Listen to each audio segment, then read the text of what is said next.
Hi, and welcome to this section of the Basic Math Word Problem Tutor. And in this section, we're going to tackle word problems that involve multiplication. And so we've already done word problems that talk about addition and also those that involve subtraction. And now we're going to tackle problems that involve multiplication. And the thing that we're going to really watch out for in this section is, as you know from before, multiplication is a shorthand way of doing addition. Okay? And we'll talk about that here in a minute, but you can add two numbers together, and when you multiply two numbers together, you're really doing addition in a shorthand way, and we'll talk about exactly how that happens here in a second.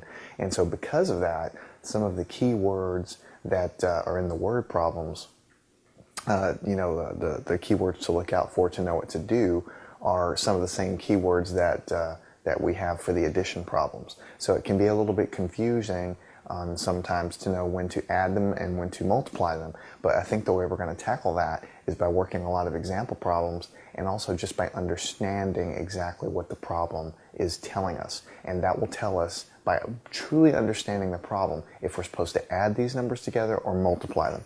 So for instance, in a multiplication problem, one of the key words to look out for that's really important is the phrase, the product.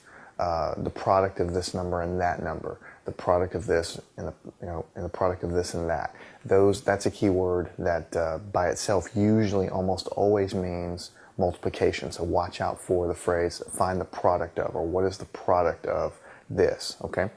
And then the other ones there are very similar to the ones we've already tackled in the addition problems. For instance, find the total number of chairs in a room, or find the total number of gumdrops in a bucket. Okay, how many in all do you have? How many altogether do you have? And the reason I'm pointing these out is because, if you see, one of the main things that's really confusing about the word problems is you might see something that says, well, find the total amount of whatever it is, people in the room, okay? And you know from your addition problems that usually means you add things together. Well, if you're not really thinking about exactly what the problem means, that means you might go ahead and add two numbers together.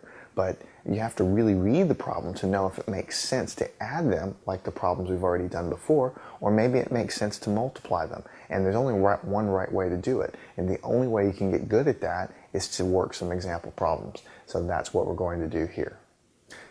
Okay, so the first thing we're going to do is do a little bit of review. This is not a word problem. This is just a little bit of review I want to talk to you about. Okay, if you have the chairs in a room, okay, I'm asking you to look at your classroom from the top, okay? Let's say I have chairs that are arranged like this. These little circles are chairs, okay? So these are chairs in a classroom, okay? And you can see I've arranged them in a grid like this, just like they are arranged in the classroom. And let's say I have four chairs, 4 rows, I guess I should say. And let's say I have 4 rows of chairs. Okay, this is 1 row, 1 row, 1 row, and 1 row, so that gives me 4 rows. Okay, and then here I've arranged them into 3 columns. Okay, so you already know from your basic math that how many chairs do you have here? 1, 2, 3, 4, 5, 6, 7, 8, 9, 10, 11, 12 chairs. So you know you have 12 chairs in this room, okay? And you can write that down and you can just say, oh, I have 12 chairs in the room, okay? But you also know that you have 3 columns of chairs and 4 rows of chairs, okay? So using these two numbers alone, 3 and 4, you know that you can say that instead of adding up all these chairs together by counting, you can also say that you have 3 times 4 equals 12 chairs. Okay? And this is what I was saying before, that multiplication is a shorthand form of addition. Okay? You can add these up, chair plus chair plus chair plus chair plus chair, and you can keep going and you'll get 12 chairs.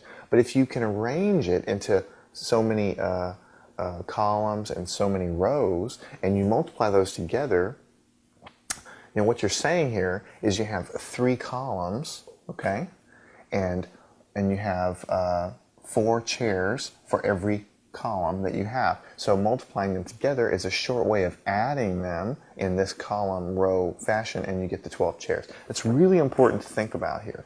It's really important to think about here. And the reason that I bring it up is because in a word problem, if you were given 3 columns and 4 rows of something and you were told to find the total, okay, you might think, well, they asked me to find the total. I'll just add them together.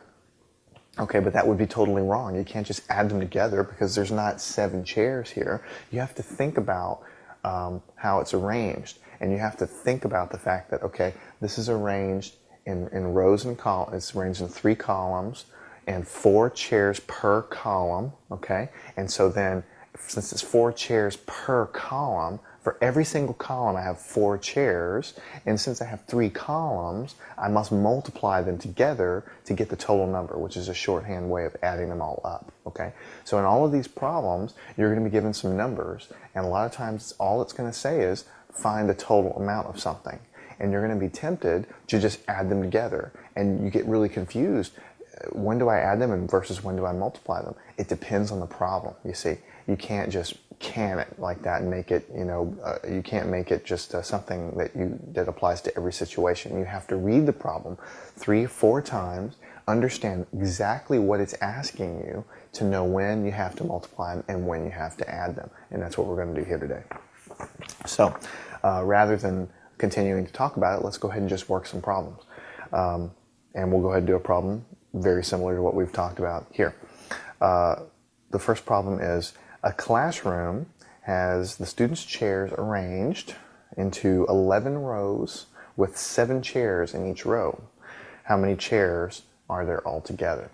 So this is a good example of reading it 2 or 3 times to understand that you have a classroom, the students' chairs arranged in 11 rows with 7 chairs in each row. So how many are there altogether? So if you were going to draw this to try to understand what to do, you're going to have 7 chairs in each row. Okay? So you're going to have 1, 2, 3, 4, 5, 6, 7. This is one row, 7 chairs. Okay? And I'm going to 3, 4, 5, 6, 7. That's the second row. 1, 2, 3, 4, 5, 6, 7. That's the third row. Okay, and I'm going to put a little dot, dot, dot here because there's some more rows here, but here's the final row here, 4, 5, 6, 7. So what I'm doing here is I'm saying here's 11 rows of chairs, okay, and each chair has 7 chairs, okay, 7 chairs per row. That's what you mean here when you say here. You have 7 chairs, 1, 2, 3, 4, 5, 6, 7, in each row. Okay, so you can see right away. And the question says here, how many chairs are there altogether? So you could be tempted, based on knowing how to do the addition word problems, you'd be tempted to say, well, it's asking me what the total is, and I've got 2 numbers here, so I'll just add them up. Okay?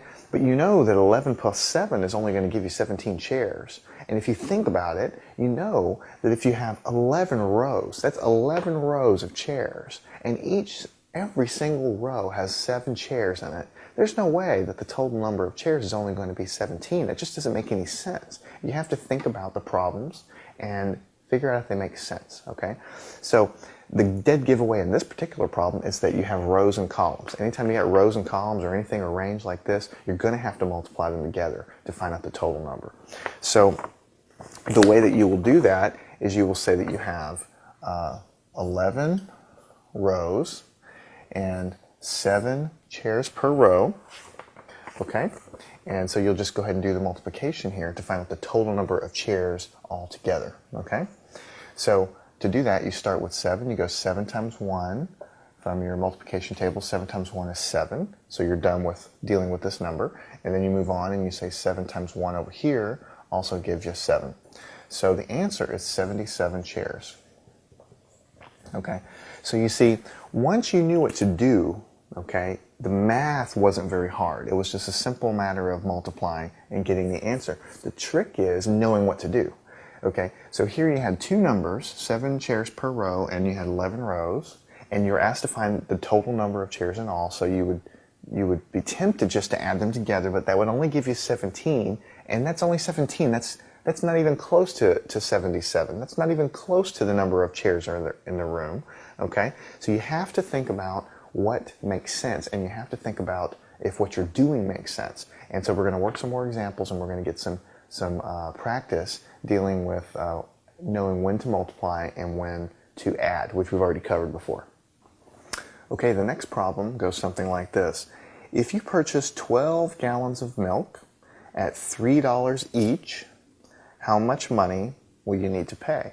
Okay, so you go into the store and you want 12 gallons of milk. So you open the refrigerator section of the store and you pull 12 gallons out. 1, 2, 3, 4, 5, 6, 7, 8, 9, 10, 11, 12. That's a lot of milk, okay? You fill up your whole cart with this milk, and you go to the cash register, and you know that each gallon, it says right here, each gallon is $3 because it says you purchased 12 gallons of milk at $3 each. So this is where you have to understand what the problem's asking you.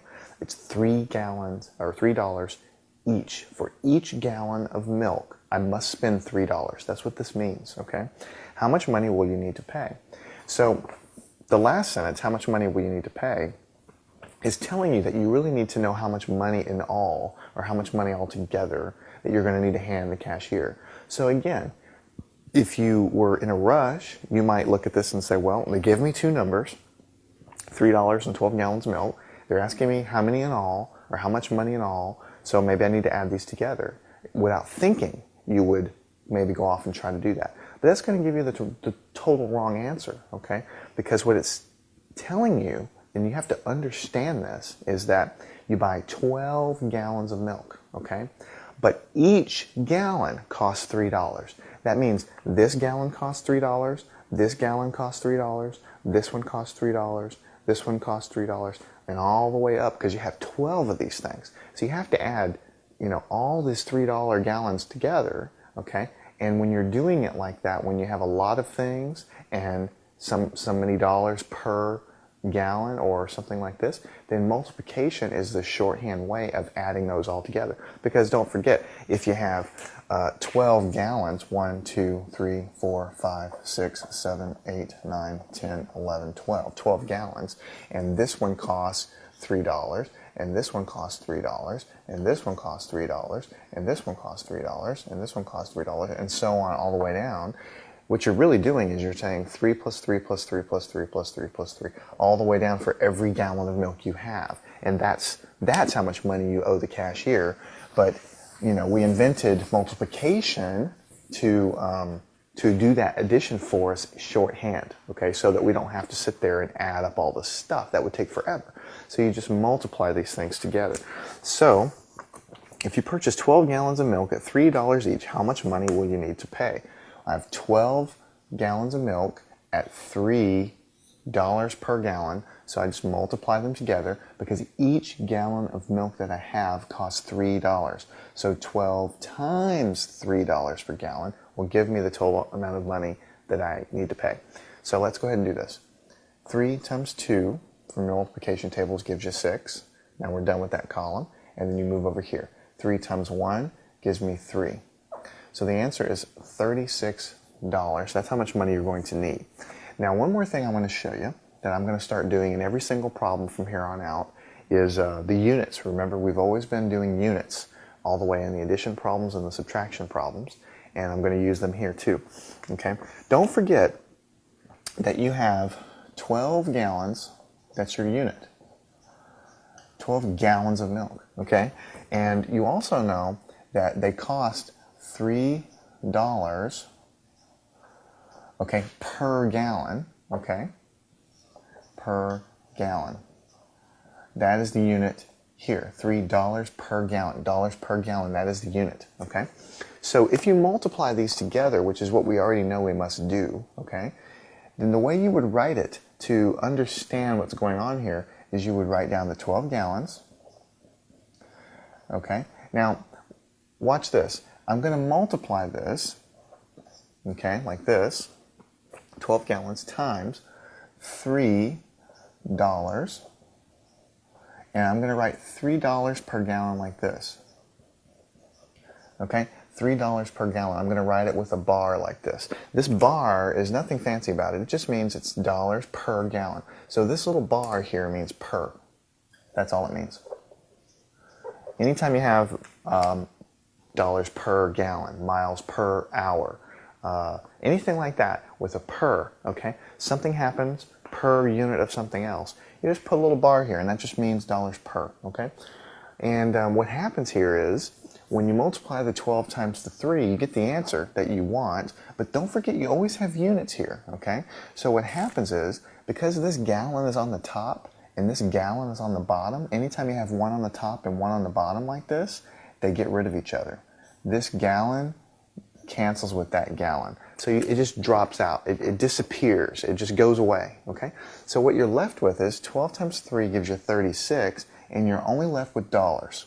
So the unit, which is what I've been trying to teach you all along, is dollars, $36. The only reason I'm showing you this is because I'm trying to show you where the units go, because units are very important.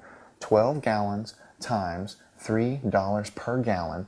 Gallon cancels with gallon because you have one on the top and one on the bottom, okay? You're only left with dollars. So the answer is 12 times 3 is $36.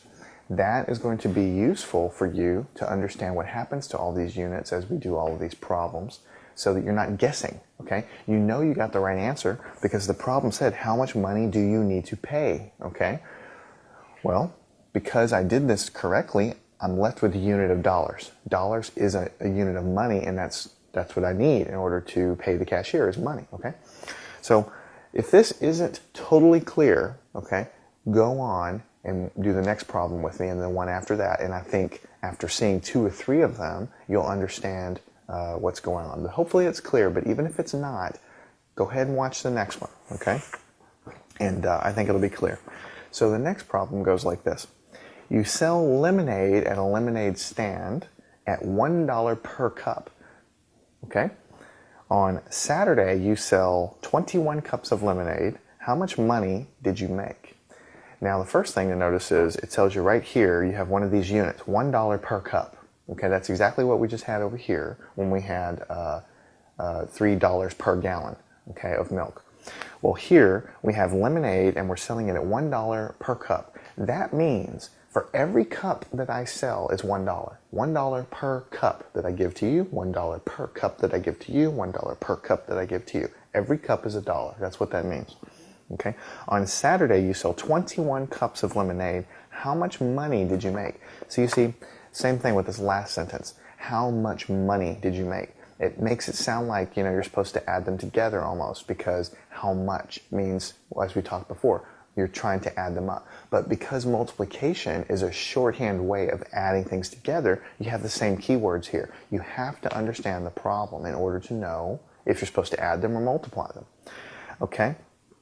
And here's the same kind of thing. You know that you're not supposed to add them together because, look, it just doesn't make sense, okay? If you sell 21 cups of lemonade and each cup costs $1, then that's a good example of when you would multiply things together, because here's 21 cups going out to my friends, okay? 21 cups. Every single cup is $1. All of them are $1. So basically, here's $1 to you, $1 to you, $1 to you, all the way around 21 times. So I have to multiply them together because I have 21 cups times $1 per every single cup. That's what I need to do. Okay? So we'll do that by saying 21 cups and $1 per cup. I'm going to multiply them together. 1 times 1 gives me 1, and then moving over here, 1 times 2 gives me 2. So it's $21 total that I make, okay? And that's exactly right. Now let's look at our units, okay?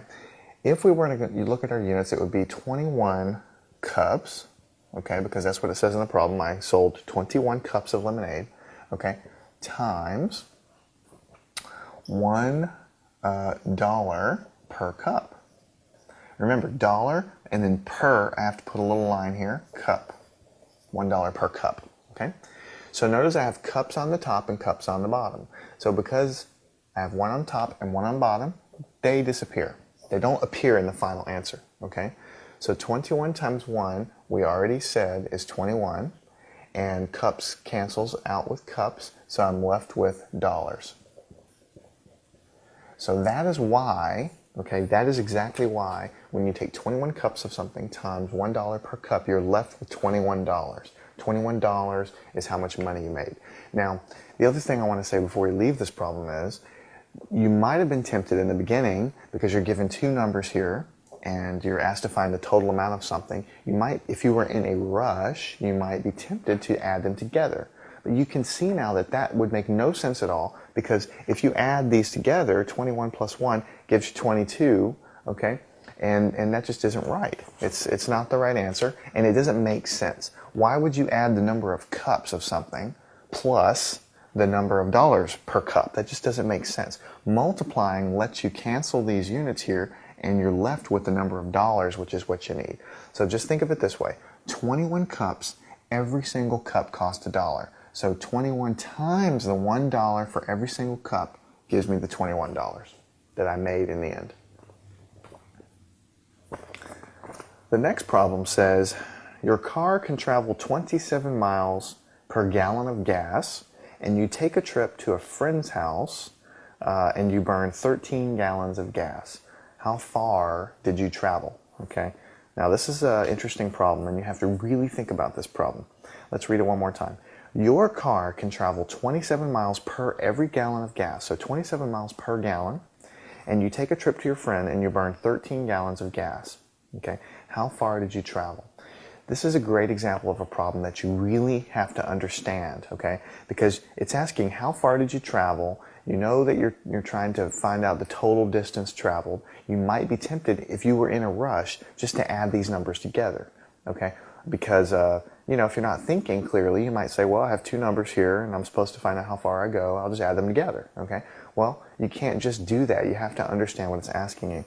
Your car can go 27 miles for every gallon you burn of gas.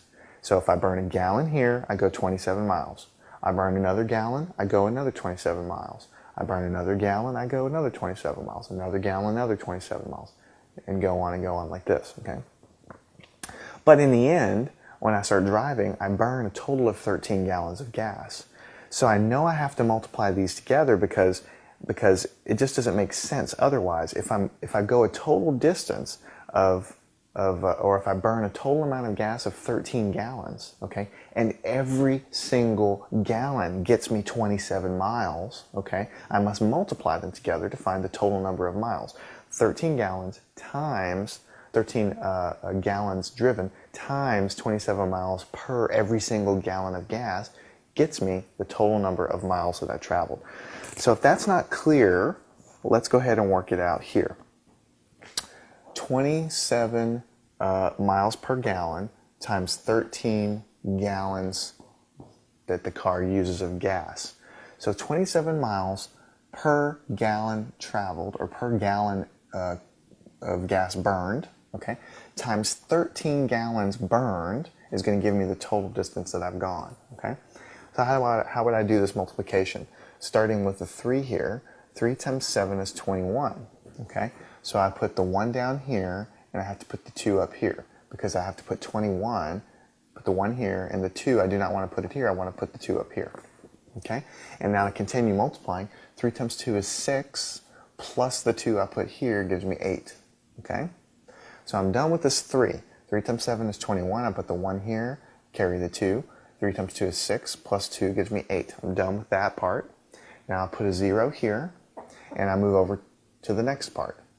1 times 7 gives me 7, and 1 times 2 gives me 2. Now I ignore this here, because this 2 here only applied to when I was doing the 3. When I'm working on the 1, you can just ignore it and it's not even there. 1 times 7 gives you 7, 1 times 2 gives you 2. And do not forget, you always have to put that 0 here so that when you get the answer, you get the right answer. 1 plus 0 gives me 1. Okay? 8 plus 7, you can do that on your fingers if you want, starting at 8, 9, 10, 11, 12, 13, 14, 15. That's 15. So again, you don't want to put 1, 5 here. You want to put the 5 and carry the 1 up here. Okay? And then 1 plus 2 gives you 3. So it's 351 miles traveled. That's how many miles that you travel, okay? 27 miles per gallon times 13 gallons driven, and you go through the math and you get that. Now, the one more thing I want to tell you before we leave is I want to show you the units here. It's, but it's very important to understand the units. The units actually can tell you how to do the problem a lot of times, okay?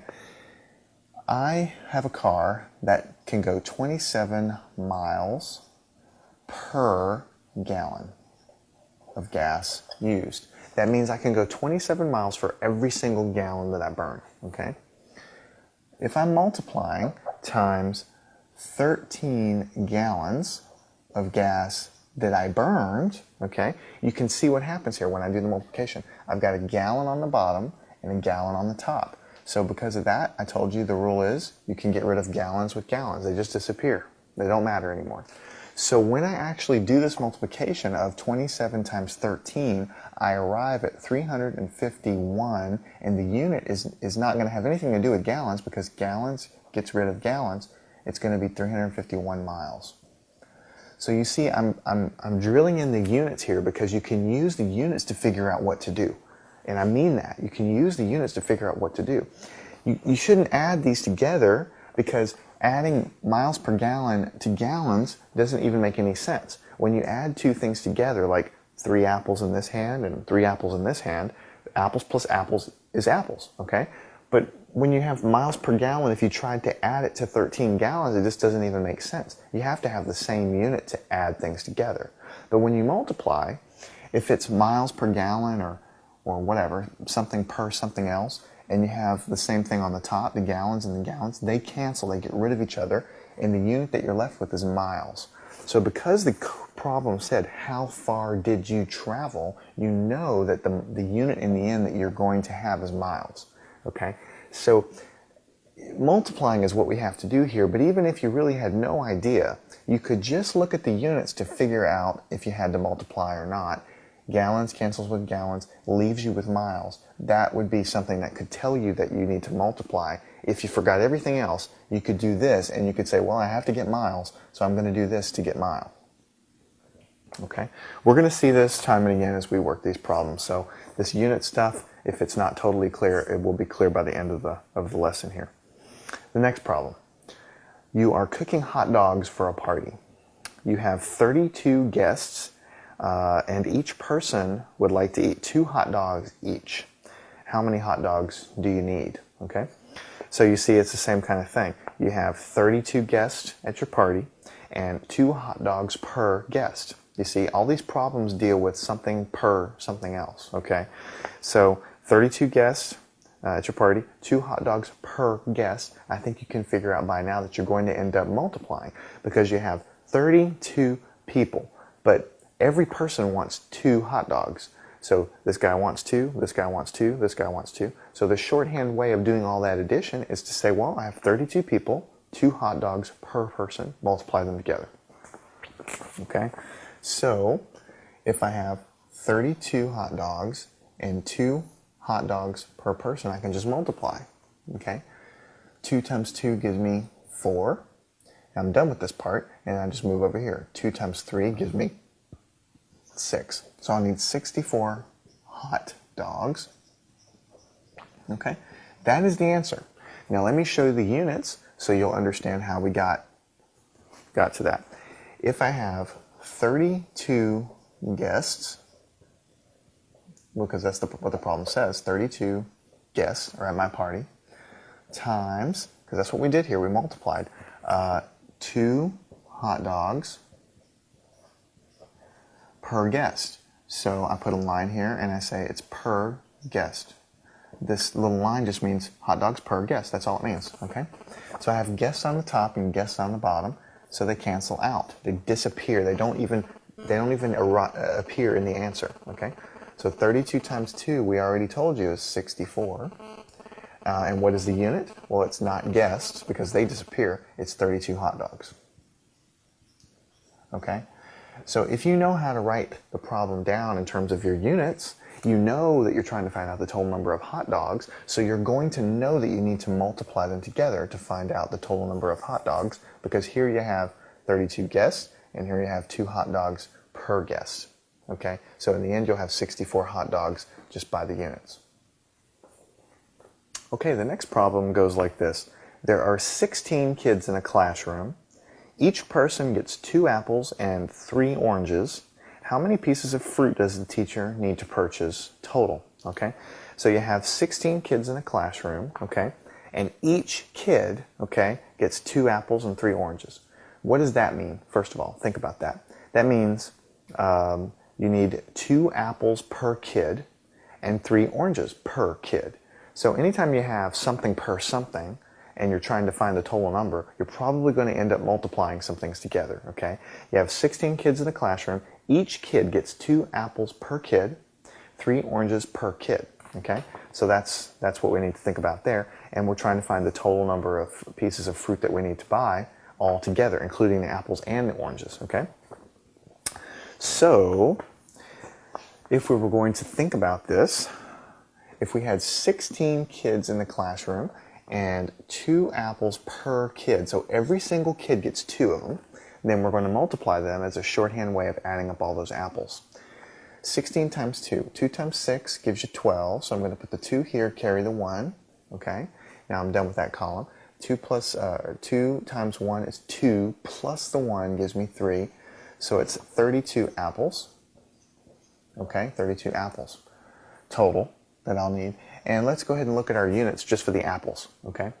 I had 16 kids, okay, times 2 apples per kid, okay? That's how I'm writing my units. 16 kids, 2 apples per kid. I know that because I'm multiplying them, I can cancel kid with kid because it's on top and bottom, and I'm left with 16 times 2 is the 32 apples that I already said I had. I'm just showing you by the units how it works out, okay?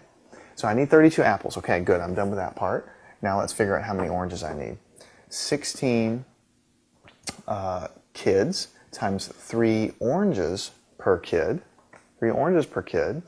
Let's multiply these. 6 times 3 is 18. Put the 8, carry the 1, because it's 6 times 3 is 18. And then looking at the next one, 3 times 1 is 3, plus 1 is 4. So that's 48 oranges needed, okay? 48 oranges. Now, by the units, it's the same thing. I had 16 kids in my classroom, okay, times 3 oranges per kid, okay? I'm just showing you by the multiplication how the units work out, because kids on the top with kids on the bottom, they can cancel and go away. They disappear in the final answer. 16 times 3, we already just said, is 48. And so the unit is just what's left over, oranges. Okay, so there's no guesswork here, you see. If you're trying to figure out if you should multiply them or add them, you cannot add kids with oranges per kid. You just can't, okay? When you add things together, you must have the same units. You add 3 broomsticks, bring 3 broomsticks to 12 broomsticks. You add 3 cars to 10 cars. You add 5 boats to 7 boats. You add 15 strawberries to 32 strawberries. That's how you add. And the final answer you get is in strawberries or boats or broomsticks or whatever it is. Okay? But you cannot add 16 kids plus 3 oranges per kid. It just doesn't make any sense. You cannot do that. So remember that, okay? When you have something like this, oranges per kid and number of kids, multiplying them gets rid of the kids and you're only left with the number of oranges you have. Because it's 16 children and every single one of them gets 3 oranges. So doing the multiplication gets that for us. But the problem didn't ask you how many apples you had and how many oranges you need to have. The problem said how many pieces of fruit total do you have. Okay, so the total pieces of fruit is 32 plus 48. Okay, so 32 and 48, you add those together. 8 plus 2 is 10. Put a 0, carry the 1. because 8 plus 2 is 10, so here's 10. I just had to carry the 1. And 3 plus 4 is 7, plus 1 is 8. And you can do that on your fingers too. 3 plus 4 starting at 4, 5, 6, 7, and then plus 1 more gives you the 8. So you have 80 pieces of fruit. Okay? 80 pieces of fruit. Now notice, you may think, well, you just told me I have to have the same units in order to add these things together. But this is apples and this is oranges, so how can you add those together? Well, the thing is, the problem said, how many pieces of fruit did you need? Okay, so I have 32 pieces of fruit that happens to be an apple, and 48 more pieces of fruit, okay, that happens to be oranges. Okay, so even though I did add apples and oranges together, both of them are pieces of fruit. So I had 32 pieces of fruit here, plus 48 pieces of fruit here, and that gave me a total of 80 pieces of fruit total that I needed, and that was why I was able to add those together. Okay, so I hope you're getting the hang of doing this. The units here, very, very, very important for you to understand, and it makes it easy. If you know how to write the units down, you'll always know if you can add them or subtract them or divide them or multiply them, okay, by using what I'm teaching you here. So the final problem says you ride a train that travels at 125 miles per hour, okay, and you stay on the train for 2 hours. How far have you traveled? Okay, so let's think about this problem. You're on a train, you're going very fast, you're going down the tracks, trees are going by the window, and you're going 125 miles per hour. And what that means is 120 miles per every single hour I go. So after the first hour, I've traveled 125 miles. After the next hour, I've traveled another 125 miles. After the next hour, another 125, and so on and so on. So I'm going pretty fast. Every hour I'm clipping along at 125 miles, every single hour, okay? And I'm on board for 2 hours. So you see I have something per something, miles per hour, and the number of hours, okay? You know that you're not going to add them together. That doesn't even make sense. You can't add miles per hour, which is a unit, to hours. You just can't. They have to have the same unit, okay, in order to add them. So multiplication is going to be the way to go here. 125 miles per every single hour times on the track for 2 hours. That's going to tell me how far I've gone, okay?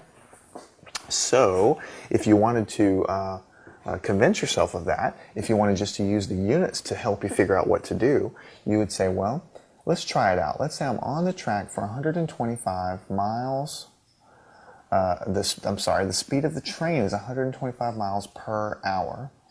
Okay, and let's just see what would happen if I multiply that by the 2 hours that I'm on the track.